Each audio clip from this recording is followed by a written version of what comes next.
Bueno, buenas tardes. Les damos la bienvenida desde la Asociación Civil Prodesi. Como ustedes saben, Prodesi es una asociación que desde el 2009-2010 se dedica desde el derecho a la defensa de la familia, de la niñez, de los profesionales de salud, de los profesionales en la educación, principalmente en el área de litigio estratégico, en el área de seguimiento legislativo, consejerías y capacitaciones, entre ellas esta capacitación de hoy es la que nos interesa y ocupa respecto a un tema muy relevante para todos aquellos profesionales de salud que se encuentran en las situaciones que vamos a analizar con el doctor Federico Menéndez. Sin más prólogo, voy a dar la presentación del disertante de hoy, del ponente de hoy. Tengo el honor de presentarles a Federico Menéndez. Él es doctor en Derecho por la Universidad Austral, director de la Diplomatura en Derecho Sanitario también por la misma universidad, miembro del Comité y el Instituto de Evaluación y Comité de Bioética del Hospital Universitario Austral, consultor de organismos de gobierno y de ONGs en materias de derechos fundamentales y salud, autor de varias publicaciones, entre ellas el libro de su tesis doctoral sobre la objeción de ciencia, que es el tema que nos convoca hoy. El título de este encuentro dice Aspectos jurídicos de la objeción de ciencia de los profesionales de salud. Federico va a exponer durante unos 10-15 minutos conceptos básicos para darle lugar luego a las preguntas que ustedes quieran hacer, si pueden a través del chat para que las podamos leer y él las puede ir respondiendo y hacemos de manera ordenada esta presentación, este encuentro. Gracias, Federico, nuevamente. Es la segunda vez que te tenemos en Prodesi. Gracias por tu generosidad. Cada vez que te llamo y te pido algo, enseguida estás disponible, a pesar de que tenés muchísimo trabajo, como me consta. Así que somos oídos para escucharte. Gracias otra vez. Muchas gracias a vos, Débora, y a Prodesi, que valoro muchísimo todo el trabajo tan serio que hacen. Entonces, a mí me han convocado para hablar un poco de un tema que me ocupó 3 años de investigación, que es este libro, que en rigor de verdad, la tesis doctoral son dos libros. Uno es este, que ya salió, que es Objeción de Ciencia, que es digámoslo así, el núcleo central de la tesis. Y otro libro que saldrá, Dios mediante, en el primer semestre del año que viene, que se va a llamar Libertad y Salud, base del sistema sanitario actual, que básicamente son los prolegómenos de la objeción de ciencia. O sea, es hablar sobre la libertad de prescripción médica como derecho del médico y como garantía digamos así, estructura básica de todo el ordenamiento sanitario. Esa es un poco si esta tesis la tesis de este libro es sobre la objeción de ciencia como garantía, la otra es sobre la libertad de prescripción como derecho, ¿no? Entonces, digo que me ocupó 3 años de investigación porque eh, partió de una primera pregunta incómoda, que era si la ley, si el paciente, si la autoridad, si los jefes de un servicio podían obligar a los médicos a realizar tal o cual tratamiento. Entonces, y esto era una pregunta incómoda porque dependiendo de la respuesta, eso iba a abrir una puerta para hablar o de una objeción, lo cual la palabra objeción ya es incómoda, o hablar de obediencia, lo cual también es más incómodo todavía, más en medicina, ¿no? Entonces, bueno, después de 3 años de investigación surgió esta tesis y la tesis del libro básicamente dice que por la naturaleza liberal de la profesión médica y de ello de cualquier otra profesión, por los valores en juego, por cómo se regula la medicina, se autorregula, ¿no? A partir de la autonormación y el autogobierno, a partir de la relación médico-paciente y los valores que la impregnan, a partir de cómo el Estado interviene en salud pública, etcétera, etcétera, y una serie de motivos, existe, al menos uno lo puede inferir, un derecho del médico, que a la vez es una obligación en algunos casos, de desobedecer aquello que contraría el interés superior del paciente. Entonces, eso que se puede inferir lógicamente, eh, el derecho lo reconoce ya lo reconoce. Eh, Quizás, en fin, el término objeción de ciencia aparece en los códigos deontológicos médicos. ¿No? Entonces, si uno ve el código de ética médica de la Confederación de Médicos de la República Argentina, aparece la objeción de ciencia. Si uno entra al código de ética médica para el equipo de salud, también aparece la objeción de ciencia. Si uno va a los códigos deontológicos de Latinoamérica, aparece la objeción de ciencia.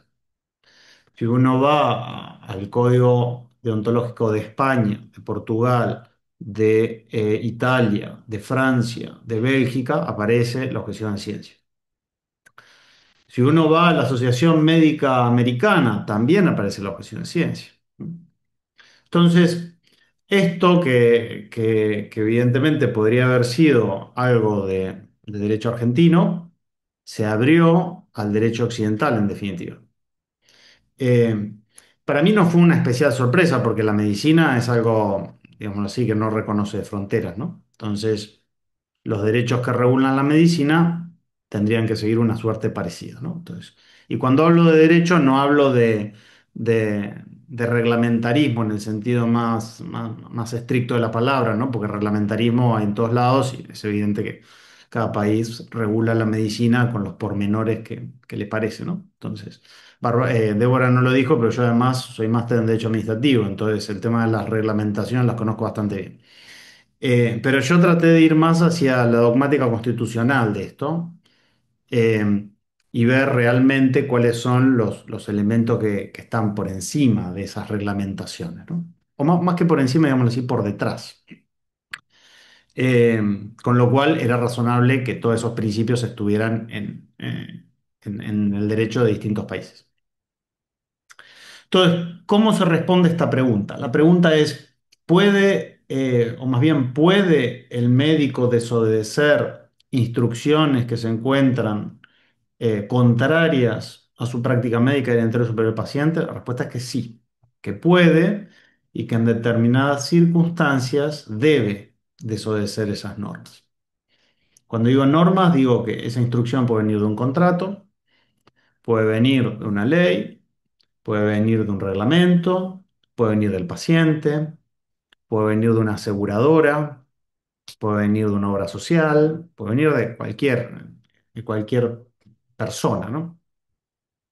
¿Y por qué digo que a veces debe? Porque lo que está en juego es la salud del paciente, no es la libertad del médico solamente, ¿no? O sea, en este segundo libro que saldrá, una idea que recorre el libro es que la libertad de prescripción, o la libertad de actuación médica, llamémoslo así, es vicarial al servicio del paciente. ¿No? Entonces, por eso la objeción de ciencia, más que ser defensora de la libertad, es defensora de la salud, ¿no? Entonces, porque el médico no ejerce la ciencia solamente para, no sé, para hacer un ejercicio de su libertad, sino principalmente como un instrumento al servicio de otros bienes como la vida y la salud del paciente.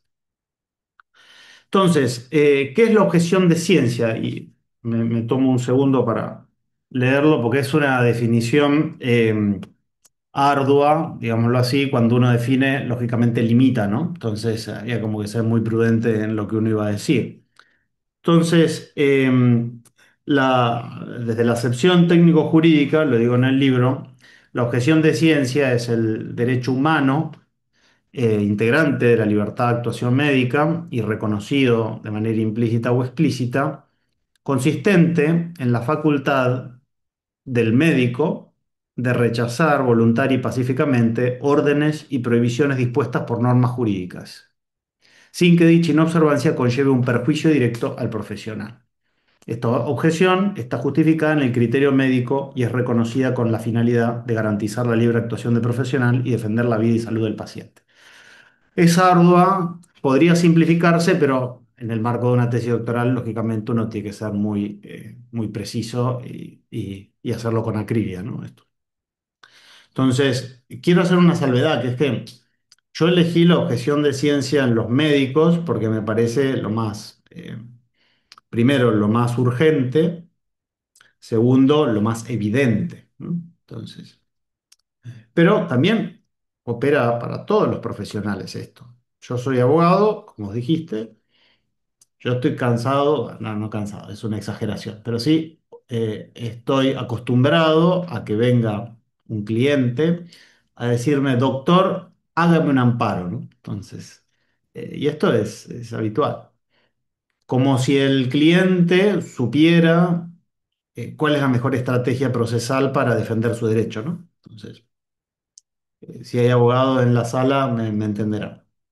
Y uno podría decir, no, un momento, esto no es cuestión de amparo, porque no está acreditado el peligro, no está acreditado la urgencia, etcétera, etcétera. Entonces, uno podría decir, no, mira, a usted lo que le corresponde más bien es una acción declarativa, una medida cautelar, un recurso administrativo, un proceso ordinario, en fin, ¿no? Digo, hay tantas posibilidades como casos. Y hoy lo pensaba cuando tomaba un café con un amigo a la tarde, no sé por qué derivó en esta la conversación, pero que decíamos, eh, al final del día es como si se dijera, permítanme una analogía, después la podemos ir conversando, pero es como si mañana el Congreso sacara una ley diciendo que solamente se pueden hacer expresiones artistas pictóricas barrocas. Como diciendo, bueno, ya el cubismo no se puede hacer, ya no se puede hacer el expresionismo, el impresionismo, en fin, el greco. Ahora solamente vamos a hacer el renacentismo, no, por lejos, ¿no? ¿Por qué? Porque las personas tienen un derecho a las expresiones barrocas, ¿no? Bueno, eso es muy burdo, ¿no? Pero un poco con la medicina pasa eso, habiendo tantas terapias posibles, tantas terapias como pacientes, a veces la ley, un reglamento, o, en fin, un juez incluso, le dice al médico, no, usted tiene que elegir esto. Y eso, a mi juicio, es como obligar a pintar barroco, ¿no? Entonces, cuando uno, en fin, si no hay libertad, no hay arte, ¿no? Básicamente. Entonces, no existe un arte, un arte sin libertad. No existe. Podrá haber otra cosa, podrá haber una, no sé, digo, una operación, una técnica, pero no arte. Entonces, y ahí el médico no deja de ser un artista, como todo profesional liberal. Eh, y entonces uno dice, bueno, pero ya existe la objeción de conciencia para objetar. Bueno, yo les confieso, no lo pongo en el libro, pero lo dije en mi defensa de tesis, que a mí el término objeción no me gusta, porque esto no es una objeción en el sentido técnico de la palabra, pero así es como las leyes lo mencionan, así como los autores lo han mencionado, y bueno, no puedo ser tan presumido de tratar de cambiar algo que ya otros han dicho, ¿no? Entonces, hubiera sido muy presuntuoso tratar de ponerle un nombre nuevo a algo que ya existe. Entonces, lo que quería decir es cuál es la diferencia con la objeción de conciencia, y que son cosas naturalmente distintas. Una cosa es fundamentar el rechazo en cuestiones religiosas, axiológicas, casi que me animo a decir afectivas en cierta medida, ¿no? Entonces, no porque lo reduzca a lo afectivo, lo religioso, lo axiológico, pero eh, uno fundamenta, yo qué sé, en el no matarás, ¿no? Del decálogo. No entremos acá en el tema de que el no matarás es de ley natural, no solamente religioso, ¿no? Pero bueno, no entremos. Lo que digo es que a veces uno podría decir, la objeción de conciencia está bien para no trabajar un domingo. ¿Mm? Porque dice, bueno, a ver, hay un precepto que es santificar la fiesta, con lo cual yo me abstengo de los trabajos en el día del domingo, el 10 Domini. Entonces, perfecto, ya está. Si hay una ley que a mí me obliga a trabajar el domingo, yo objeto, ¿por qué? Porque hay un fundamento religioso o la derivación de una derivación directa de un mandato religioso por el cual yo puedo rechazar, ¿no? Pero esto es algo distinto, porque esto no es que yo invoco un precepto religioso, yo invoco la misma ley del arte profesional que la autoridad me exige cumplir, velar por ella y garantizar que se aplique, ¿no? Entonces, para eso soy médico, para eso tengo un título habilitante, es decir, el Estado reconoce que yo tengo una serie de competencias para poder reconocer aquí y ahora qué es lo mejor para el paciente. Entonces, lo que llaman en derecho administrativo las técnicas de comprobación, ¿no? Que son la habilitación, la homologación, etcétera. Es decir, es una técnica de habilitación esto. Entonces, ¿por qué si se supone que yo soy el que ya tiene la competencia, la idoneidad probada, después el Estado me tiene que venir a decir cómo hacer determinada cosa, ¿no? Entonces, inquietud. Y además, bueno, después hay 14 diferencias que están en el libro entre la objeción de ciencia y la de conciencia, que ahora no vale la pena desarrollarlas todas. Pero sí, una cosa es esto, es la diferencia entre los bienes protegidos, entre la vida y la salud versus la libertad, a quién protege la objeción de conciencia al objetor, la objeción de ciencia al paciente, ¿no? Es algo distinto. Bueno, en fin, y así otros tantos. Pero lo principal es el fundamento que radica en cosas distintas. Eh, y casos de estos hay un montón. Hay algunos que son casi que más evidentes, pero hay un montón. Miren, el otro día me contaba un colega que trabaja para una obra social.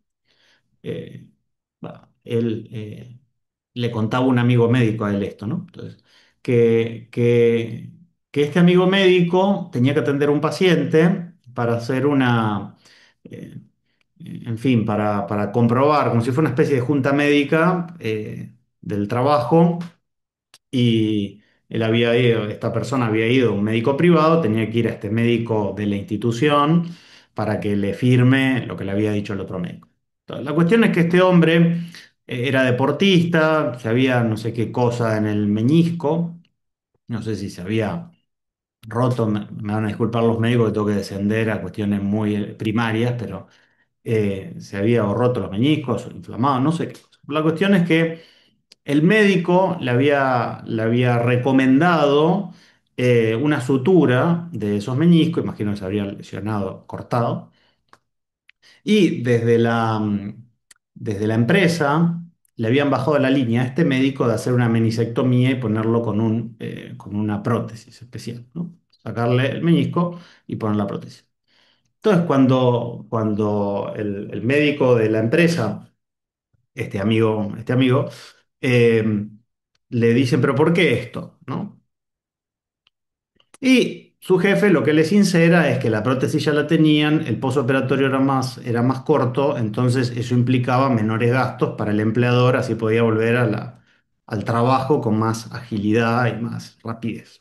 Claro, pero eso no era lo mejor para el paciente, porque el paciente ya no tenía su meñisco, tenía una prótesis, ¿no? Entonces, eh, lamento si hay imprecisiones en mi discurso, pero el concepto es básicamente que una orden dada por un jefe de una empresa que por intereses ajenos al paciente, concretamente cuestiones económicas, de remuneración, de tener la prótesis, etcétera, le recomienda hacer algo que está en contra del mejor interés del paciente. Entonces, ahí el médico podría objetar también. Es decir, la objeción de ciencia no es solamente por aborto, eutanasia, fecundación in vitro, es decir, esos temas quizás son hoy en día los más polémicos, pero hay un montón, ¿no? Un montón. Por ejemplo, este que les cuento, de la prótesis. Eh, Sin ir más lejos, hay gente que va al nutricionista, que es deportista de alto rendimiento, y le pide una dieta vegana, por decir una cosa, o vegetariana al dietista. Esto me lo contaba un colega también. Y el dietista le dice, pero mire, en su caso, en sus circunstancias, por ser un entrenador de alto rendimiento, etcétera, etcétera, etcétera, es insuficiente esa dieta para poder tener, en fin, todos los minerales, etcétera, etcétera. Entonces, claro, ahí es el paciente el que le dice al médico, hágame una dieta de estas condiciones para que yo pueda después seguir haciendo esta otra actividad. Entonces, también ahí habría una objeción. Bueno, después si quieren podemos seguir conversando sobre esto. Eh, Esto, como les decía, en el orden deontológico, en el orden de los códigos de ética, está expresamente contemplado. Eh, En el orden legal y reglamentario se menciona, pero implícitamente. Es decir, uno lo puede inferir muy razonablemente sin hacer violencia de los textos, pero no está expresamente contemplado.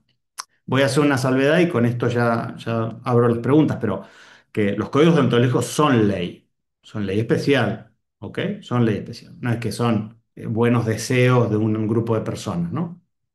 Como si nosotros de acá sacáramos una declaración y ya eso es un código de ética. No, no, no. Los códigos de ética son normas que se emiten por la delegación de cometidos públicos de parte del Estado hacia los colegios profesionales, los consejos de médicos, etc. Entonces, tienen fuerza de ley. Y de hecho así lo dijo la Corte. Pero en el orden legal, digamos así, una norma que haya sacado el Congreso sobre esto, no hay. Entonces, no hay. Pero también en la jurisprudencia se va viendo, hay un fallo del Tribunal Superior de Río Negro, yo lo comenté hace poco, que lo da a entender, es decir, desarrolla el argumento de la objeción de ciencia sin decir que es objeción de ciencia. Entonces, es un tema muy actual, es un tema relevante y, y para los que piensan que todos estos temas se pueden resolver con la objeción de conciencia, y bueno, es un poquito a mi juicio una simplificación, porque si un paciente le viene a pedir al médico una operación sin anestesia, uno no interpone una objeción de conciencia frente a eso, ¿no? Entonces, ejerce su libertad, le dice que es lo mejor y si no, tiene derecho a no atenderlo, ¿no? Al paciente. Así que bueno, como digo, para mí es apasionante este tema porque esto tiene un poder expansivo enorme, no solamente a los médicos, sino también a todos los profesionales y es un modo también de racionalizar a la autoridad, que a veces la autoridad, en fin, responde a unos intereses a veces desconocidos, a veces conocidos, que no necesariamente están relacionados con el ejercicio ético o científico de la medicina, tendrán sus motivos, digo, no lo juzgamos eso, al menos en este caso. Entonces, es un tema de máxima actualidad, ¿no? Así que, bueno, en fin, yo tendría mil otros temas para hablar, pero me Bien, interesaría. no, arrancamos entonces, Federico, va a haber seguramente un montón de preguntas de manera ordenada. La primera pregunta que te quiero hacer es, bueno, la que está allí en el chat, si este libro se puede conseguir de manera digital, preguntan, porque todo aquel que quiera poder acceder, no sé si están de modo digital o solamente papel. Sí, sí, sí, sí, sí, está de modo digital. A propósito, lo hicimos también en modo digital. Se puede comprar en formato papel o digital, porque como esto, insisto, es algo transversal, transfronterizo, la idea es que llegue a la mayor cantidad de gente posible. Y me permitís una salvedad. Entonces, Sí. para que esto no parezca que uno viene, en fin, digo, a llenarse los bolsillos, porque tampoco es así. Hay una nota que yo puse en el libro, y la digo porque es verdad que pongo que yo renuncié a mis honorarios profesionales Mm, por los derechos de este libro, que cuenta con el aval intelectual de la Academia de Medicina, es decir, la Academia Nacional de ujú, Medicina de Argentina le dio el aval intelectual, y como hago con otras publicaciones, esos fondos los destino a investigaciones en estos temas de bioderecho y derecho y salud. Entonces, en fin, cualquier compra que hagan va a tener ese destino, ¿no? Así que lo pueden sí. conseguir en papel o en PDF. Sí, sí, muchas gracias por esa aclaración. Pero, bueno, también lo han dicho cuando has presentado en la Austral. De hecho, veo que en el formato papel dice que una vez que también se puede acceder a la nube a través de un sitio. Ujú. Bueno, ahora la primera pregunta es la siguiente. Vos acá en el libro mencionás, porque aquí hay varios ámbitos. Primero, ¿qué sucede en la medicina para que la objeción de ciencia sea cada vez más necesaria? ¿Qué sucede con las leyes, que de alguna manera, leyes en todo sentido, incluso los protocolos que no son ley, pero bueno, todo aquello que el médico se pueda sentir obligado en el ejercicio profesional? ¿Qué sucede con ese ámbito? Y que parecería que cada vez entonces es más necesario esto. Y luego, como vos muy bien decís, es el paciente, ¿no? Porque ahí nosotros tenemos, por un lado, la obligación del médico hacia su profesión y lo que el régimen legal le obliga, y luego qué pasa si un paciente viene y exige algo que también es la cuestión de ciencia. Entonces, la primera pregunta sería, ¿qué está sucediendo en la medicina para que esto se haga cada vez más necesario? ¿No? Vos acá incluso en el capítulo 2 del libro hablas de la subversión del sistema sanitario y ahí das ejemplos concretos en los cuales yo quizás te quisiera preguntar, pero quizás podemos aclarar qué te llevó a vos a ver este aspecto de la subversión en la medicina. Sí, lo que está pasando es el posmodernismo, eso es lo que está sucediendo. Está sucediendo que los relatos, incluso el relato científico, que entiende que la ciencia es sinónimo de progreso y que va a resolver todo, ya está en crisis. Entonces, no vamos a discutir de eso hoy. Lo que digo es que es una realidad. El posmodernismo es pensamiento débil, es básicamente eh, no discutir ideas. Entonces, eso lleva a una ideologización de la medicina. Lleva a que al final el mismo concepto de evidencia está en crisis, ¿no? Entonces, Mm. y esto se nota en todos los ámbitos, también en el derecho, por supuesto, que el derecho por naturaleza siempre está por detrás de los fenómenos de la realidad, ¿no? El derecho viene a regular una realidad. Entonces, no crea la realidad del derecho, no es performativa, lo que es reconoce una realidad, la regula de una manera justa. Entonces, lo que está pasando es eso, es triste en cierta medida porque básicamente cuando se dejan de discutir ideas y se deja de buscar honestamente la verdad, a lo que se vuelve es al mito. Y el mito es la ideología hoy en día. Entonces, ese es el gran problema del posmodernismo, ¿no? Que es lo que subyace detrás de todo esto. Bien, ¿podés dar un ejemplo? ¿Podés darnos un ejemplo concreto de esto que decís? Sí, por supuesto. Entonces, básicamente, en el mundo científico, por ejemplo, fíjate vos, hay un artículo que se llama, lo escribe Feyerabend, que habla sobre el mito de la medicina en la sociedad posmoderna, o algo así, después si quieren se los paso, que comenta, este autor, es un poco radical en sus afirmaciones, lo reconozco, pero sí me pareció muy gráfico que dice que hoy en día la medicina se enseña como el catecismo, es decir, como que hay verdades indiscutibles y que esas verdades hay que aceptarlas. Lo escribió hace unos años este artículo. Eh, el problema de la medicina es que, insisto, y lo mismo pasa con cualquier otra ciencia, hay ideas que no se discuten, ¿no? Entonces, por ejemplo, en el derecho, en cierta medida se perdió la búsqueda de lo justo. Ok, ok, digo, vos podés pensar esto y yo aquello, pero realmente detrás de esto, ¿qué es lo justo? ¿No? ¿Qué es lo que le corresponde a cada uno? ¿Qué es su derecho de cada uno? Eh, bueno, en fin, digo, hay múltiples ejemplos de esto, ¿no? Pero me parece que es una constante, cada uno de nosotros podrá verlo hasta en su realidad más próxima. Sí, ahí, por ejemplo, uno de los temas que vos tratás en las amenazas de la medicina es, bueno, te puedo dar píldora del día siguiente, terapia de reafirmación de género en menores. Ahí, por ejemplo, ¿qué podemos decir? Claro, es decir, yo tengo que hacer una salvedad, que es que yo no soy médico, entonces el libro tiene bibliografía científica médica y yo en la introducción explico cómo la seleccioné a partir de la cantidad de citas, etcétera, y de su relevancia en el discurso público. Pero yo no tomo una posición médica porque no tendría cómo hacerlo. Pero sí manifiesto ahí que a veces se obliga a los profesionales a tomar una determinada estrategia terapéutica, a veces ni siquiera terapéutica, una estrategia, un tratamiento, en donde hay discusión científica, ¿no? Entonces, un ejemplo terapias o procedimientos, prácticas de reafirmación de género en menores, ¿no? Entonces, yo voy a ser descriptivo con esto, que es que eh, en Colombia, el caso Claudio, no sé si ustedes están familiarizados, pero básicamente se obliga a una institución de salud a brindar el tratamiento de bloqueadores hormonales, lo que sería la transición quirúrgica y química, a una menor antes de que tenga 18 años.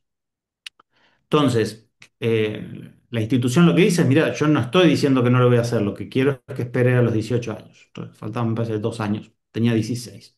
Entonces, la Corte de Colombia, Corte Constitucional de Colombia, considera que eso es un acto de discriminación por el derecho de identidad, etc.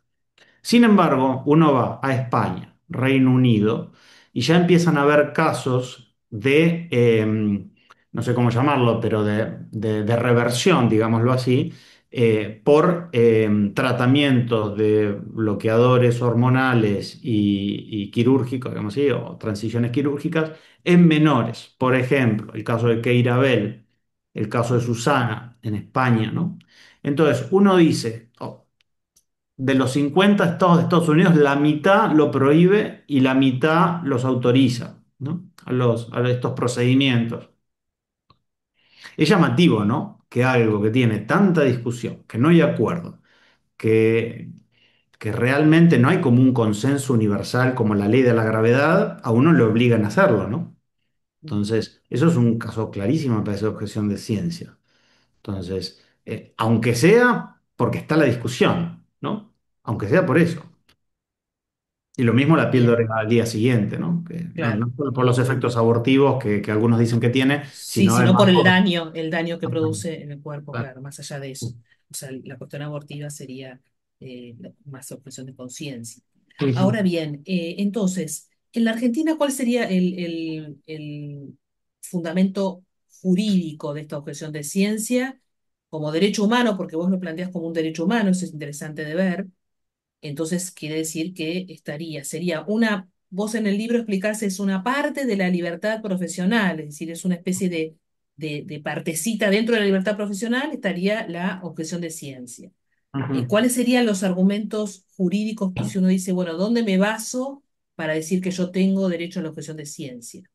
Bien, entonces hay como dos estándares o dos fuentes. Una fuente es la constitucional. La fuente constitucional es que el derecho a trabajar, que es un derecho del artículo 14 de la Constitución, el trabajo en sus distintas formas está protegido. El trabajo, todos los trabajos no son iguales, lógicamente. No es lo mismo el trabajo de un pintor, el trabajo de un albañil, el trabajo de un ingeniero, en fin, digo, son distintos los tipos de trabajo y los requerimientos que tiene cada tipo de trabajo para llevarlo a cabo, ¿no? Entonces, en el caso de las profesiones, son profesiones liberales, con lo cual el trabajo debe ser libre. Entonces, primera cuestión, artículo 14 de la Constitución. Entonces, ese trabajo libre exige que uno ejerza su profesión con autonomía. Dicho sea de paso, también se le obliga al médico a ejercerlo con independencia, con autonomía, etc. Es un derecho del paciente y es un deber del médico, ¿no? Entonces, por un lado está ahí, por otro lado está en la ley de ejercicio de la medicina. No está explícitamente, pero lógicamente cuando habla de los deberes de los médicos, uno lo puede inferir. Artículo, si mal no recuerdo, artículo 19 y 20 son las prohibiciones y los deberes. Entonces, en el orden constitucional y legal lo encontraríamos ahí, principalmente. Después, en el orden deontológico, es decir, de los códigos de ética, uno tiene que ir a los códigos de ética médica. Código de ética médica de la COMRA, Confederación de Médicos de la República Argentina, Código de ética del equipo para la salud o equipo de salud, el CEMES, ¿no? Y ahí ahora se me hace un poco, se me confunden porque después de tantos códigos de ética, algún que otro artículo se me puede chipotear, pero me parece que era el 113 de la COMRA, ¿no? Entonces, em, con lo cual el código de ética es ley para los médicos, eso lo dice la Corte en dos fallos, en el fallo Medilevsky y en el fallo Amante Leonor. Dice que los códigos de ética son norma para aquellos a los que se le aplica, ¿no? Entonces, esos son los principales fundamentos. Después uno puede ampliar con derecho comparado, con jurisprudencia, o sea. Claro, pero bueno, el marco de Argentina está clarísimo. Bueno, ahora empiezo con las preguntas que están en el chat. Ahí vos has mencionado un fallo del Tribunal Superior de Río Negro. O sea, si vamos a la jurisprudencia, bueno, cómo la jurisprudencia interpreta, y has dicho que implícitamente en la decisión de ese tribunal se hizo concesión o no, no sé si se hizo concesión a este pedido, y si me interesa saber cuál fue, no sé, el hecho. Sí.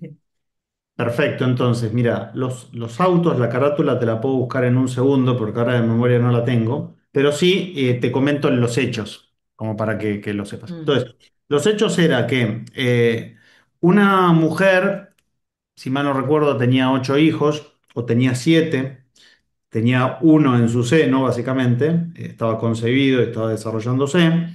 La madre ella ya había manifestado más de una vez que quería proceder a la ligadura tubárica porque no quería ser más madre, porque era una mujer en situación de vulnerabilidad. Entonces, ella, si no recuerdo mal, era de General Roca, Río Negro. Entonces, va a un hospital público y lo que ella refiere, no un hospital, sino una salita de primeros auxilios, ahí era. Entonces, va a una salita de primeros auxilios Y lo que ella refiere en los hechos es que en la salita de primeros auxilios le informan que la ligadura tubárica se tiene que hacer en el marco de la cesárea. Es lo que le dice, ella refiere. Cuando ella, y que eso en la salita de primeros auxilios iba a ser imposible porque no tenían los recursos. Cuando ella va al hospital zonal, en el hospital zonal le dicen, no señora, usted vamos a hacer una cesárea y luego de que tenga la cesárea, en una operación independiente, en una intervención distinta, le vamos a hacer la ligadura tubárica. No se termina de entender por qué la mujer no accede a eso, sino que quiere que en el mismo acto procedan con las dos cosas. Entonces, cuando va a la corte, el Tribunal Superior, lo que dice el tribunal es interesante. Dice, a mi juicio, incompleto, es decir, no, no es que me encantó el fallo, pero en algunas cosas le pegó, porque dice que la mujer tenía derecho a la ligadura tubárica porque es un derecho reproductivo, ¿no? Es decir, acceder a la contracepción y tal. Dice. Sin embargo, no hay un derecho a una cesárea de demanda, dice. mm, Entonces, el médico podía desobedecer ese pedido, ¿no? Entonces, no recuerdo si dice la palabra desobedecer, pero sí comenta que el médico podía no acceder a eso. mm, Entonces, claro, es un 50-50, es decir, yo le pondría un 7 en el final, porque por un lado es interesante que haya dicho, no reconozco que esto es un derecho, vos no tenés derecho a pedirle al médico una determinada terapia, pero por otro lado, aunque lo diga la ley tampoco, ¿no? Sería mi réplica, ¿no? Aunque lo diga la ley mm, tampoco. mm. Entonces, pero Clarísimo. después voy a buscar el caso porque es Tribunal Superior de Río Negro. Ahora en un segundo se los paso. Bien, bien, bien. Ujú. Bueno, ¿cómo puede ejercerse en la práctica la objeción de ciencia por un médico o enfermera u otro personal de salud? Preguntan ahí en el chat. Sí, es que en realidad uno lo ejerce sin darse cuenta. Cuando uno le da información al paciente de por qué va a hacer o no hacer una determinada práctica, está ejerciendo la objeción de ciencia. Mm, Entonces, y esto, si quieren, no hablemos de objeción de ciencia, hablemos del deber de información sanitaria del paciente. Entonces, el paciente tiene derecho a tener información sanitaria sobre su estado, su cuadro clínico, con lo cual uno no puede venir a una persona a hacerse atender y que el médico le diga, mire, a usted le corresponde tal, tal y tal tratamiento, en realidad, porque usted tiene tal, tal y tal padecimiento. Entonces, ¿qué pasa? ¿El médico puede dejar de atender a un paciente? Sí, lo puede dejar de atender. Eso está en la ley de ejercicio de la medicina. Es decir, ¿por qué? Porque también la relación médico-paciente es una relación fiducial, ¿no? De confianza legítima, de confianza recíproca. mm, Eh, en España tienen un concepto que es interesante, que es el alta forzosa, que el médico puede darle el alta forzosa a un paciente si no acepta los tratamientos, ¿no? Y también existe lo que se llama en derecho argentino la interconsulta, que es lo que vulgarmente se mm, conoce como la segunda opinión. Entonces, yo lo que le diría a ese médico que atiende a un paciente, digamos así, confundido, por no decir caprichoso, pero un paciente confundido o mal asesorado, es, mire, usted tiene tal y tal, tal y tal cosa, le corresponde tal y tal otra, esto no por estos motivos, y usted tiene derecho a que si no le gusta mi opinión, se vaya a otro médico para confrontarlo. ¿Mm? Entonces, mm. y chao. Bien. Bueno, ahí hay una pregunta sobre una problemática particular que es el cambio de género, pero te preguntan en un mayor de edad. ¿Cómo me opongo como médico? O sea, ¿cómo me podría oponer como médico al cambio de género de un mayor de edad? El menor de Es edad sabemos que igual está que, permitido. es igual que si vienen a pedir una operación sin anestesia, es decir, son los médicos los que tienen los argumentos técnicos científicos para decir Ajá. por qué no a un determinado tratamiento. Entonces, Mm, yo como abogado no lo podría decir, lo que sí, en fin, lo que le asesoraría a ese médico es que busque literatura científica sólida para decir no con fundamento. ujú, Agrego una cosa, si esto fuera una institución de salud, yo asesoraría que además haga una consulta a la Academia de Medicina o en su defecto al colegio profesional o al Consejo de Médicos, porque también mm. eso refrenda un poco la posición sobre lo que uno sostiene acerca de una determinada terapia, ¿no? Bueno, ahí obviamente si alguno quiere hacer una pregunta que lleve más que el chat y quieran levantar la mano, levantan la mano con el simbolito que tienen abajo y abrimos el audio. Bueno, aquí está el doctor Eduardo Cubertino, que está el doctor, hace una pregunta muy interesante, no sé si en el libro lo tratase el caso Rodríguez Lastra. La Ujú. pregunta es, Sí, ¿puede la justicia haber cometido un error de praxis jurídica al haber sancionado al doctor Rodríguez Lastra al tratar de proteger a su paciente gestante frente al riesgo de muerte por sepsis? Esto se podría haber resuelto con la objeción de ciencia. S- ujú. Señala que los códigos deontológicos tienen fuerza de ley, estando la ética en el centro. Bueno, esto es lo que acabas de decir. ¿Cómo puede resolverse esto frente a la mirada posmoderna? Depende de la mirada del juez, porque bueno, acá estamos sí con una solución judicial. Sí. Entonces, yo en este ámbito no podría hablar de un colega, ¿no? Entonces, ni de un juez, muchísimo menos. Entonces, solamente lo que me limitaría a decir es lo siguiente, que es que a mi juicio pienso que si el caso, en vez de haberse abordado como una objeción de conciencia, porque a Rodríguez Lastra lo que se le dijo fue que no estaba inscrito en el registro de objetores. Mm. Entonces, discusión aparte de si eso es lícito o no, tengo un registro de objetores, pero bueno, no importa, otra discusión. Si esto se hubiera resuelto con una objeción de ciencia, pienso que hubiera tenido más argumentos para decirle al juez por qué rechazaba una determinada práctica, cuando era un parto pretérmino y no era un aborto, ¿no? Entonces, eh, ¿hay casos en donde los jueces han ordenado terapias contraindicadas? Sí, lo hay. Entonces, yo lo que sostengo en el libro de que eso es una anomalía. Es una anomalía porque el juez no conoce de medicina, no tiene por qué conocerlo y no debería prescribir el juez, ¿no? Es verdad que uno podría decir, bueno, hay peritos, bueno, pero el que conoce el paciente es el médico, no es el perito, ¿no? Yo tuve un caso en donde era una enfermedad poco frecuente de un órgano especial, un órgano determinado, y el perito técnico era dermatólogo, nada que ver, ¿no? Entonces uno dice, bueno, el dermatólogo conoce a mi paciente, al paciente que yo estoy acompañando, sabe todos sus antecedentes, etcétera, etcétera, ¿no? Entonces, y esto es un caso real. Con lo cual, yo ahí siempre la primacía de la realidad, ¿no? Digo, quien conoce más al paciente es el médico. Y Rodríguez Lastra, la cuestión allí era, además que estaba en riesgo la mujer, ¿no es Ujú. cierto? Porque ella tenía una infección, el embarazo había una edad gestacional superior al incluso lo que establecen los protocolos. Pero a él además se lo sanciona por deberes de funcionario público, ¿no? También eso, bueno, ¿qué pasa con los profesionales de salud que están en el sistema público de salud que parecería que no tienen derecho ni a la objeción de conciencia ni, en este caso, la libertad profesional que entraría? Ahí, bueno, fue un caso armado porque ni siquiera la mamá del bebé lo demandó, ¿no? Al médico, sino más bien una persona de la provincia que quiso generar esto.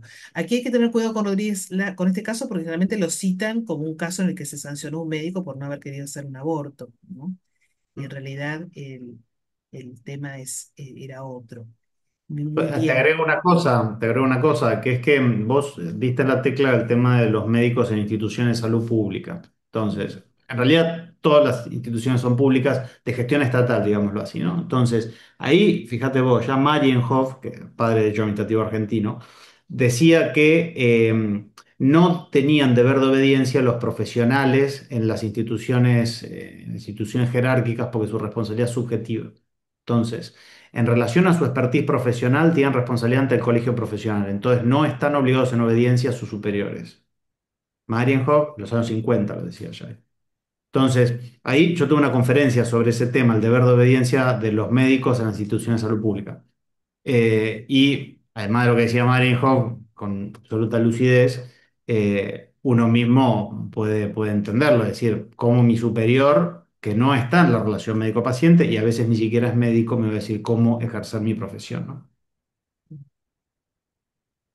Bien, bueno, aquí se plantean en algunos la cuestión del rol que tienen los peritos en los juicios, pero dice, bueno, el dermatólogo no tenía incumbencia en ese caso, debería haberse llamado un perito que tenga que ver con el área de la medicina, ¿no es cierto?, que corresponde. Dice, los peritos son los ojos del juez. Bueno, entonces, ¿cuál es el rol? Un poco ahí surge esa pregunta. Hmm. Mm. Sí, efectivamente, uno pide que el perito sea un perito técnico experto en el tema de incumbencia. Y después, bueno, el juez tiene la discrecionalidad de conceder o no conceder determinadas medidas, es él el dueño del proceso, digámoslo así. Así es nuestro sistema procesal. Entonces, me parece que este no es el lugar para criticarlo, porque sería toda una charla al Claro, respecto, ¿no? sí, sí, sería todo Entonces, un tema que pero tiene que ver con... sería un Pero tema interesante. en Rodríguez Lastra, curiosamente, los peritos de parte eran especialistas en ginecología y obstetricia y y el perito oficial no, ¿no es cierto? Claro. Si no me equivoco, también ahí, y bueno, y eso volcó a la balanza que lo sancionara. Ujú. Bien. Otra pregunta que podemos hacer es, ¿cuáles, digamos, eh, no hay jurisprudencia en la Argentina que haya sancionado a un médico por haber, digamos, basado su decisión en la ciencia, diríamos, en una cuestión de ciencia? No, o capaz la... Interesante. Entonces, no, es decir, no hay, sacando este caso del Tribunal de Río Negro y alguno que otro, uno que es de Cipolletti, si mal no recuerdo, no hay casos donde expresamente en Argentina se haya invocado la objeción de ciencia. Sí en otros países, por ejemplo, Ecuador. La Corte Constitucional de Ecuador invocó la objeción de ciencia para un caso de eutanasia y otro para el caso de bloqueador hormonales de menores.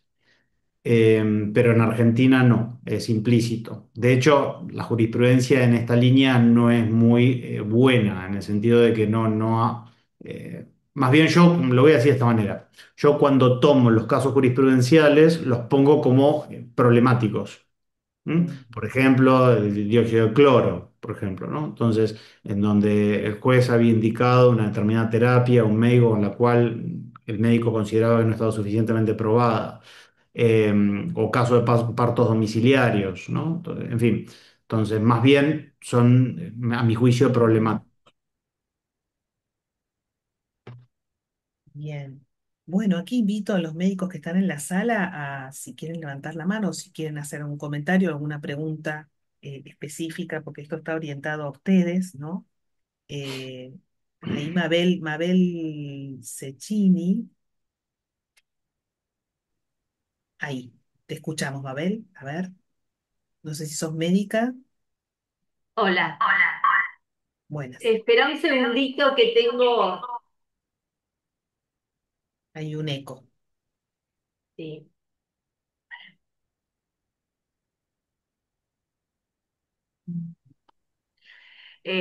Buenas tardes a todos. No soy médica, pero tengo un amigo que es médico y siempre charlamos estos temas. Ajá. Él, aparte de ser médico, no es católico Mm, y trabaja en una institución pública mm, y es jefe de un servicio de urología. mm, Entonces, en ese servicio de urología hacen cambios de sexo mm, a personas mayores. mm, Entonces, con las personas menores, eh, como que no van, ¿no? Ahora está el DNU, un DNU que lo prohíbe, exactamente. El que lo prohíbe y aparte está el informe de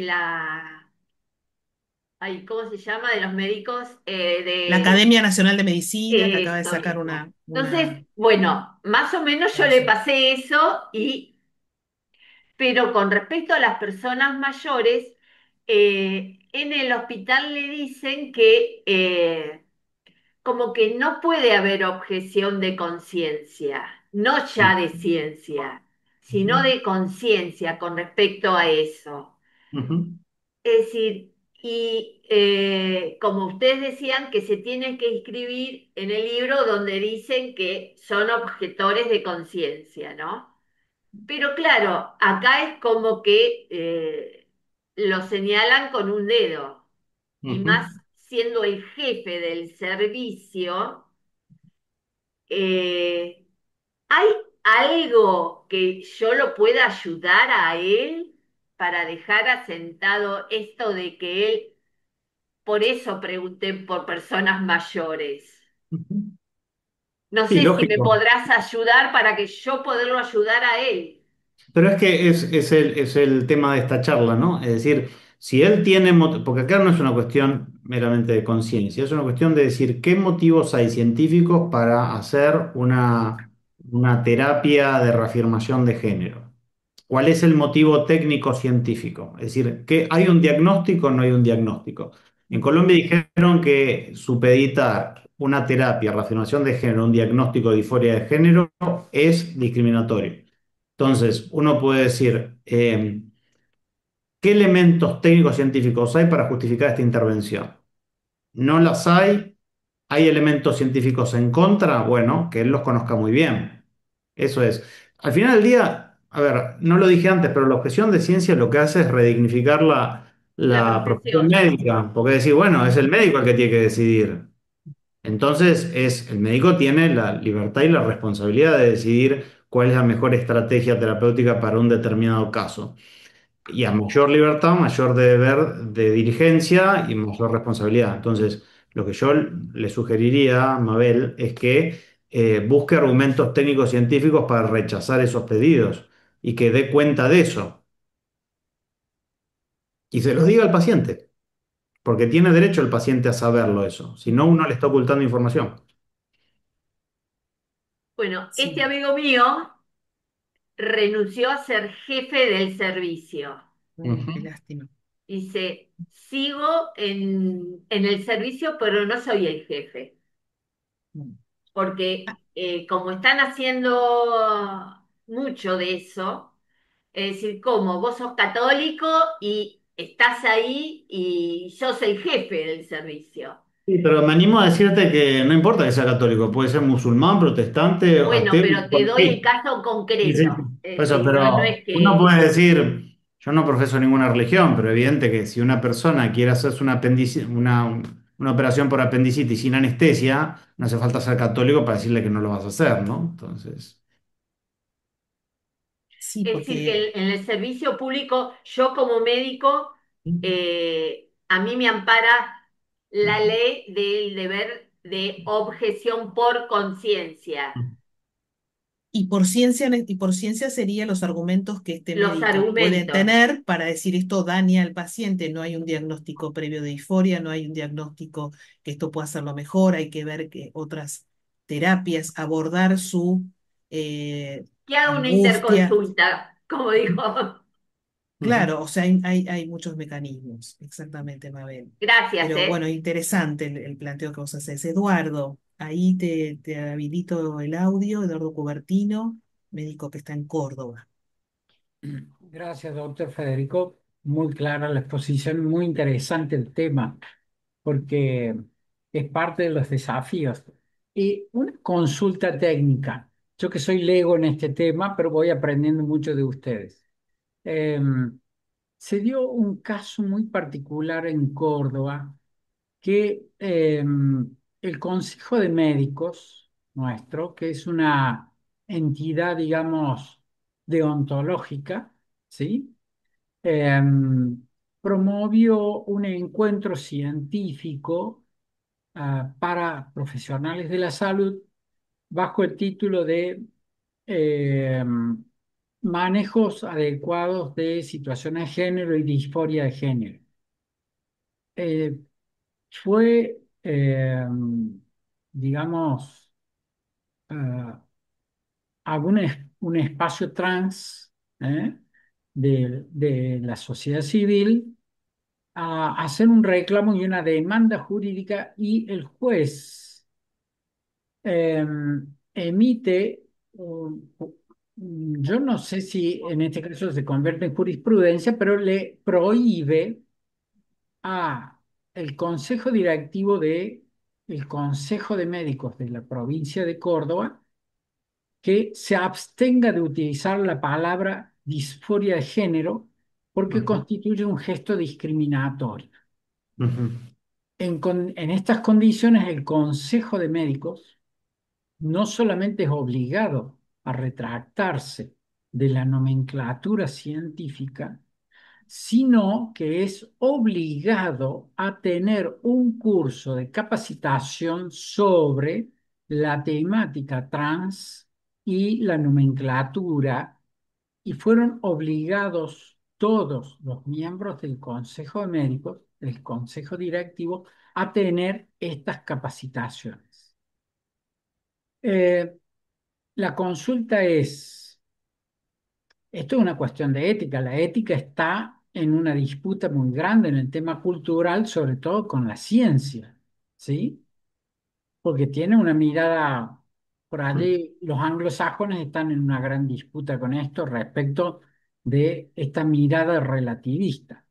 Pero pregunto yo si nosotros podemos, como profesionales de la salud, ejerciendo y siendo parte de los matriculados del Consejo de Médicos, apelar esta sentencia de esta jueza. Esa es la pregunta Mm, concreta. ¿Con mm. fundamentos científicos o no? Bien, entonces, es problemático cuando se empieza a regular la evidencia con estándares que no son científicos, es decir, eso es un problema, porque no es como que mañana haya una ley. Bueno, hay leyes así. O sea, una ley que afirme que algo que no es real, que no es cierto, sea cierto, ¿no? Entonces, que se afirme que a partir de ahora hay que decir que esto fue así, ¿no? Entonces, o que a partir de mañana 2 más 2 es 5. Entonces, eso es un problema muy serio que excede al derecho a eso. Entonces, ¿se puede apelar eso? Sí, por supuesto. Todas las sentencias de primera instancia se pueden apelar, más cuando hay fundamentos, ¿no? Pero es un problema cultural muy serio eso, ¿no? Yo creo que hay un problema más serio todavía, que en algunos países se empieza a dar, que es cuando los médicos empiezan a decir cosas que la ciencia no dice, ¿no? Entonces, por ejemplo, en Alemania, durante la pandemia, eh, el Colegio de Médicos, el Consejo de Médicos, pero una agrupación, la Corporación de Médicos, sacó eh, una especie de protocolo sobre el triage de los respiradores. Absolutamente utilitarista, absolutamente utilitarista. Y fueron los abogados los que, en defensa de los pacientes, iniciaron acción contra los médicos para que los jueces, digámoslo así, reformulen esos protocolos sobre triage de sesgo utilitarista por otro más de filo personalista, etc. Eso es un verdadero problema. El verdadero problema aparece cuando es la medicina la que propiamente se subvierte, no la que le dicen desde fuera algo con lo que no está de acuerdo.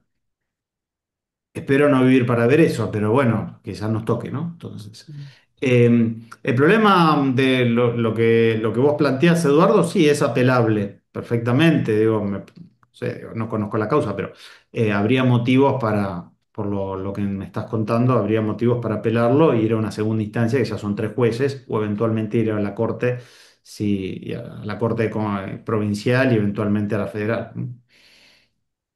Y ahí Gracias.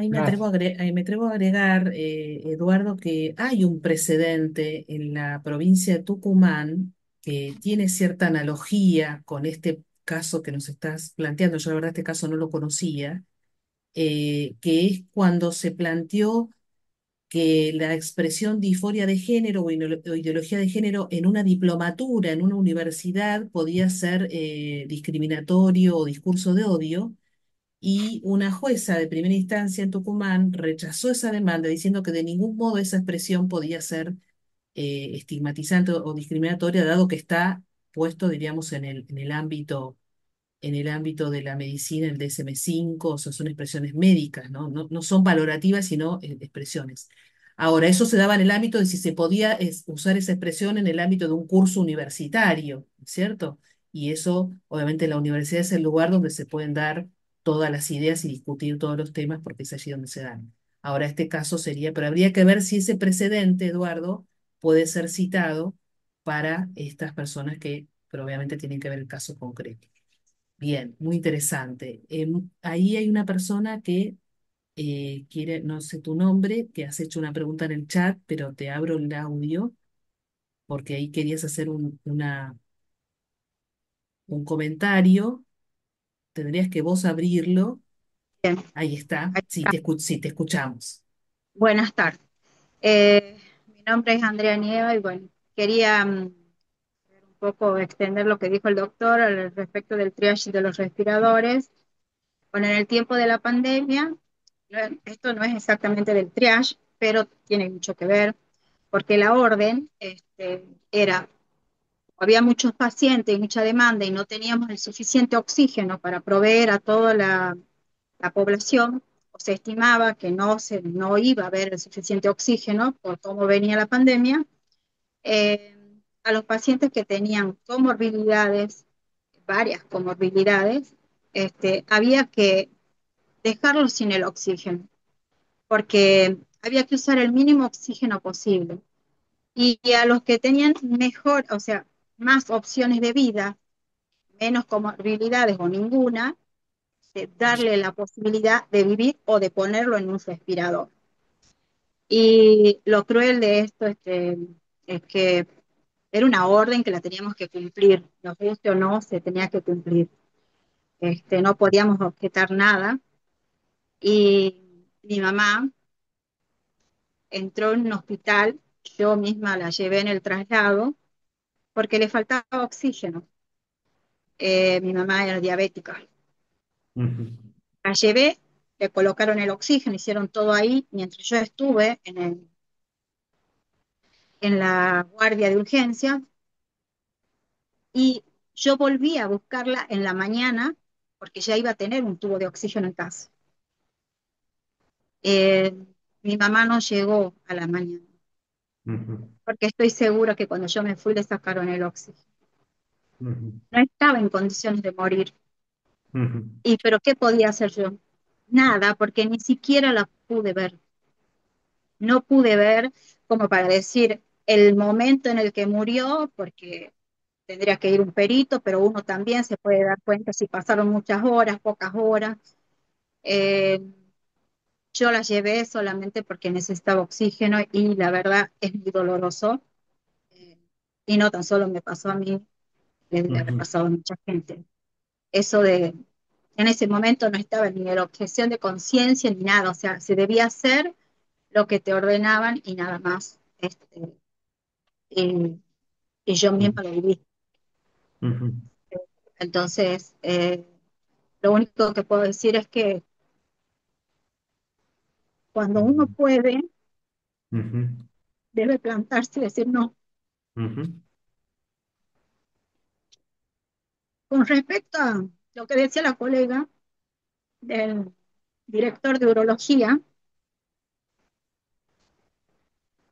por más católico que sea uno, aunque sea católico y sea el director de ese centro, él tampoco puede obligar a los otros profesionales a que tomen una decisión arbitraria a la que diga él, porque él es católico. Entonces, su defensa ante digamos, ante las críticas de afuera puede decir eso. Primero, siendo católico tenemos la libertad de elegir, ¿sí? Somos libres de elegir lo bueno o lo malo. ujú, Y por otro lado, es para defender él su postura, porque él no puede a los otros profesionales obligarlo a pensar como él o a hacer lo que él dice. Entonces, creo que no tendría por qué renunciar si, si él sabe que está haciendo bien, seguir haciendo lo que debe. Y si las otras personas no quieren, porque tienen el mismo derecho y se fundamentan, como dice, conciencia, eh, él tampoco puede decirle a los otros profesionales que no lo hagan. Que pueda tener un criterio diferente, sí. Es lo que yo haría como defensa en cuestión a lo que le critican de que es católico, o como dice, como decía el doctor, no importa la religión que tenga, cada uno tiene la libertad y la conciencia de decir corresponde o no esto, eh, usando los conocimientos científicos, ¿sí? Pero es lo que usted dijo del triage es cierto, y yo lo tuve que vivir, y yo misma lo contagié. 10 días antes me hice 2 test donde me daban negativos. Y mi mamá se enferma en esos 10 días y ella estaba positiva. Muere ella A los 15 días de empezar el proceso, me hago ahí el test de nuevo y estaba positiva, o sea, y había usado toda la protección durante el cuidado de ella. O sea que hubo mucha falencia. Lo que les quiero decir es que estuvo muy mal abordado todo, este, y hubo muchas cosas que no debían ser, pero se hicieron. Y nosotros Gracias, teníamos Andrea. una orden irrefutable. Eso es lo que puedo decir, como a favor de los profesionales, aún con todo lo que a mí me pasó. Ujú. Bueno, eso es todo. Perdón, yo debía el dato de la carátula entonces de Río Negro. Es RLS con Hospital Francisco López Lima según Amparo Queja. Entonces, es de ahora, del 2024 si mal no recuerdo. Entonces, Bien, bien, ahí gracias, tienen, Federico. de Bueno, nada. gracias, gracias, Andrea, por el comentario. Y ahí tenemos a Adriana. Si podés abrir tu audio. Sí, buenas noches. No sé si me escuchan. Sí, Sí, bueno. Bueno, buenas noches. Me parece muy interesante este tema. La verdad es que es un tema en que nosotros, yo soy enfermera, entonces es como que la pregunta mía va hacia lo siguiente.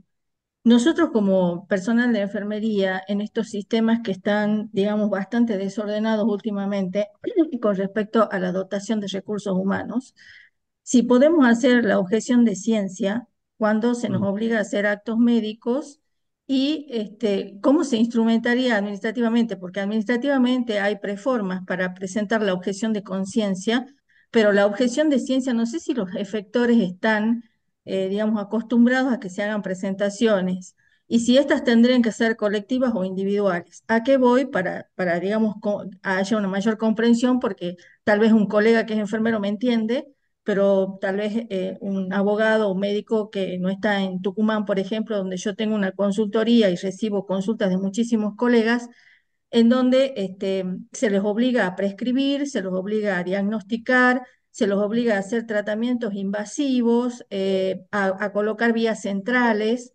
¿no? O sea, a estar en guardias sin médicos los fines de semana o los días feriados. Entonces, un problema, porque la dotación de médicos es una falencia bastante grande, pero bueno, se toma enfermería para que reemplace de alguna manera. Y son órdenes que vienen de los superiores y son los sistemas los que están exigiendo, ¿no es cierto?, que se haga esto. Por supuesto que todas son órdenes verbales. Cuando uno exige lo escrito, no se lo hace, pero ¿de qué manera se podría utilizar? Este es un instrumento viable, la objeción de ciencia, y cómo se podría administrativamente usarlo en estos casos. La objeción de ciencia se circunscribe solamente a el ámbito de expertise profesional que cada uno tenga. Es decir, yo no puedo hacer una objeción de ciencia médica. Vos, Adriana, tampoco, porque no sos médico, sos enfermera. Vos podrás hacer una objeción de ciencia en enfermería, ¿no? Entonces, y esto es importante entenderlo porque a diferencia de la objeción de conciencia, que básicamente la conciencia es universal, ¿no? Es decir, en cambio, la objeción de ciencia o objeción técnica tiene que ver con el elenco de conocimientos que uno tiene sobre una determinada materia y que el Estado reconoce que uno lo tiene porque tiene un título habilitante. Entonces, esto como criterio general. Eh, por poner un ejemplo, un enfermero no podría objetar una instrucción médica dada en digamos así, con los estándares médicos y sobre una materia esencialmente médica, ¿no? Entonces, es una cosa, el enfermero no podría decirle al médico que da una instrucción de prescripción que no lo va a hacer porque considera que esa prescripción está incorrectamente dada, salvo que sea algo flagrante, evidente, grotesco, ¿no? Entonces, eh, yendo al caso concreto que vos planteás, eh, sobre el tema de todas estas anomalías que tiene el sistema, a mi juicio, uno tiene que hacerse con las instrucciones. Es decir, tiene que probar esas instrucciones. ¿Mm? Esto, evidentemente, en una relación de confianza, una relación normal, cada uno tiene una metodología distinta, ¿no? Pero lo mejor es en una relación de confianza, decir, mira, yo la verdad me siento más cómodo si esto me lo escribís o si me lo mandás por mail, porque yo no tengo autoridad, yo no tengo competencia y me pueden estar acusando de ejercicio ilegal de la medicina. Eso es un delito. Entonces, yo te pido que por favor me lo hagas con la confianza que nos tenemos, ¿no? Entonces, después ya si es algo espurio, bueno, vos lo interpelás. Sí, bueno, yo no lo voy a hacer hasta que vos me lo indiques, porque yo no lo puedo hacer, no debo hacerlo. La ley me prohíbe hacerlo. Entonces, evidentemente, como toda anomalía, como toda situación no deseada, esto tiene sus complicaciones, ¿no? Pero yo lo que te sugeriría es que deslindes muy bien las competencias. ¿M? Vos no podés prescribir, el médico tiene que prescribir, porque también, como él tiene la libertad de prescribir, tiene que hacerse responsable. Entonces, eso es lo que yo te sugeriría, Andrea. Adriana. Muchas gracias. Bien, bueno, sí, esto, Adriana dirige una diplomatura en enfermería legal y siempre surge este problema, que es bastante común en la Argentina, de enfermeras que se encuentran en situaciones donde tienen que hacer o tomar decisiones que competen a los médicos y bueno, por esto que ella decía de la falta de médicos. Y esto es Sí, sí, importante que sepan, ¿no? Cómo sí, plantarse. sí, Y sí, sí, y sí. es verdad que las órdenes, si son dadas oralmente, ¿cómo se prueba después de ese pedido, ¿no? Es todo Ujú. un problema. Es una situación muy estresante la que viven en muchos hospitales los enfermeros, realmente. Y una profesión además muy admirable. Muy bien, bueno, estamos llegando casi al horario convenido de la hora y media. No sé si alguno quiere hacer algún otro comentario, pregunta. La verdad es que yo, de mi parte, además de agradecerle a Federico, animo a que lean el libro porque realmente es un trabajo que desglosa muchos elementos importantes y tanto para los que estamos en el ámbito del derecho como en la medicina tiene tiene un montón de elementos interesantes para leer con pausa, ¿no? Y sobre todo un aparato bibliográfico que también es muy rico para poder profundizar. Mabel. No, yo le quería preguntar a Federico eh, si en el caso de Río Negro se puede interponer el recurso o alegando una sentencia irrita. El caso del Rodríguez Lastra, decís, no. Sí, La verdad, no me animaría acá a responder ni que sí ni que no. Mm. Ameritaría revisarlo y planear la estrategia. No lo descarto, pero tampoco lo afirmaría así tan rápido, porque puedo tener, digo, responsabilidad profesional por, por Mm. asesoramiento. no, Sí, Entonces, no, sí. hay que estudiarlo bien, sí, pero sí, sí. eh, Sí, podría, digo, sí, existe el Instituto de la por Sentencia eso. Írrita, existe sí. Habría que ver si se dan las condiciones. No he leído el expediente entero, conozco al abogado que asesoró en el caso y el abogado que interpuso el recurso extraordinario ante la Corte. Los conozco a los dos perfectamente, pero sí, digo, como estrategia podría pensarse, habría que evaluarlo. Es decir, yo escuché, pero así de oídas, también el caso ese, es decir, que no, el médico se negó a hacer un aborto. Ujú, Es decir, nada más que eso, como que, ujú, pero no sabía la otra parte, es decir, ujú. la Claro, mitad de la historia sé. Sí, claro. no, no, y por otro lado el bebé nació bien y la mujer también se salvó, Claro, entonces, y claro. los hechos se imponen incluso sobre el relato, ¿no? Ujú. Y Federico, yo por último quería hacerte una pregunta que quizás en tu libro está, pero no lo he terminado de leer porque hace muy poquito que lo has presentado.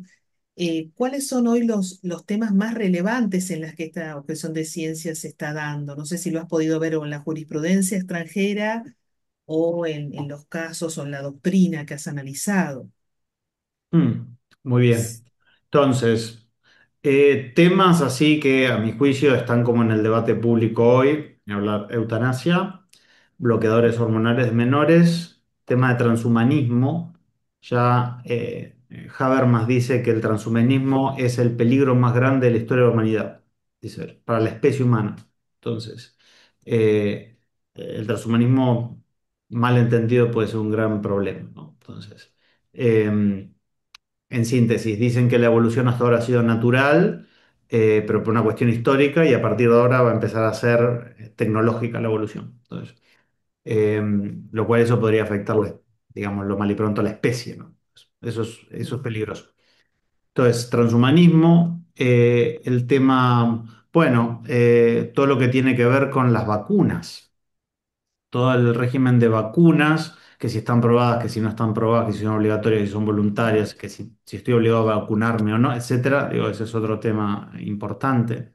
Salud mental.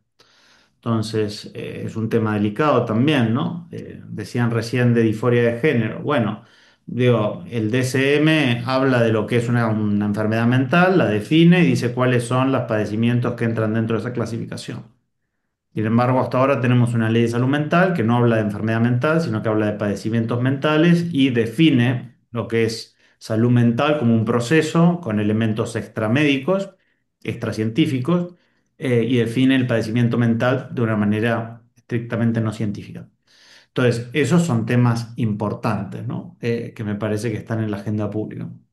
Y solamente hago un agregado que no lo dije, pero a mi juicio, digo, humildemente lo digo, como para aprovechar la experiencia, digo, este libro resume, después de 3 años, todo lo que he escrito sobre la objeción de ciencia.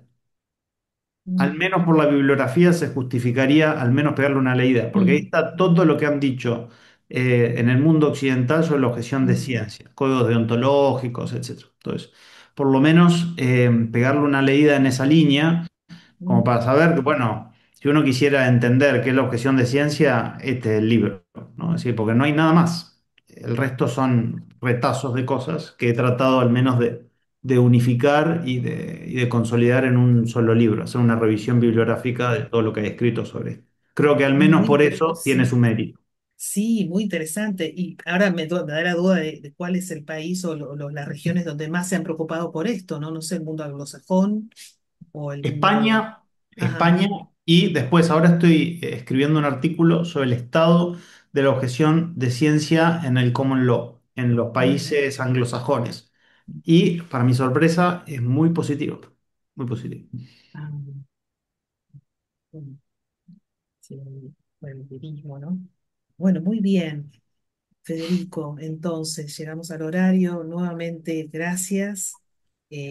Nos quedamos con ganas de más seguramente, o por lo menos de avanzar con la lectura del libro.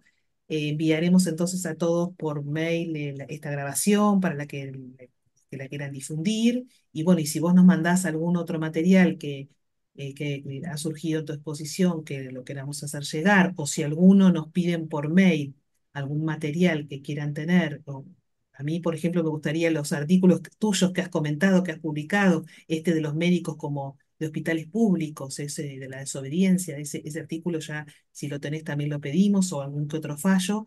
No dejen de reclamarnos por mail para que se los podamos hacer llegar y que cada uno lo pueda tener, leer tranquilos y difundir. Imagino que el libro este está disponible en el link de Tirán Blanche, que es la editorial. ¿Será así? Sí, de hecho en Argentina quien lo distribuye es el Dial. Entonces si uno Ah, entra a la página del Dial pone objeción de ciencia y le va a aparecer. ah, Entonces, es bueno saberlo, perfecto, para saber cómo acceder, por lo menos a la versión, aunque sea digital. Bueno, muy bien. Bueno, que tengan todos muy buenas noches. Gracias a todos los que se han anotado y que están ayudando a Prodesi en su misión. Estamos muy agradecidos con cada uno. Y Federico, no, es un hasta luego, porque te vamos a volver a llamar seguramente para algunos otros temas y ahora ansiosos por también ver tu segundo libro. No sabía que esto tenía una segunda parte, así que me alegro mucho que puedas seguir publicando y tratando estos temas que son muy actuales. Les deseamos a todos muy buenas noches y gracias nuevamente a los de Prodesi que nos han ayudado para esta organización. Gracias, Federico. Que termines muchas bien. gracias a vos y a toda la gente de Prodesi. Como dije al principio, son súper serios en el trabajo y súper dedicados. Así que felicitaciones por todo lo que están haciendo. Gracias. Muy buenas noches a todos. Buenas noches. Adiós.